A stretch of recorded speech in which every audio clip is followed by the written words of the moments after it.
Rail ভ্রমণের অভিজ্ঞতা। ভারতে রেল চলাচল চালু হওয়ার পরে রেল চড়াকে কেন্দ্র করে সাধারণ মানুষের নানা রকম অভিজ্ঞতা হয়েছিল। সেই রকম একটা অভিজ্ঞতার কথা জানা যায় মহানন্দ চক্রবর্তীর বর্ণনা থেকে। বর্ণনাটির নাম রেলপথ ভ্রমণ বর্ণনা।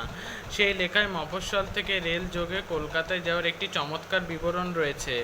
অনেক দিনের আয়োজনের পর কলকাতা যাওয়ার জন্য রেলে চাপতে চলেছেন মহানন্দ। তার বর্ণনা দিচ্ছেন তিনি। 10 ঘণ্টা রাত্রিকালে ছাড়িয়ে বস্তি স্টেশনে শক্তিপীঠে করিল বসতি। হেনকালে জয়ঘণ্টা বাজে অচম্বিতে ঘণ্টার রব শুনি তবে একে একে গিয়া ঘণ্টা বাজাইয়া তারা দিল বিসর্জন। মহাশব্দ করি পুনঃ করিল গমন। পাশ হইতে নদ নদী নগর এড়াইয়া।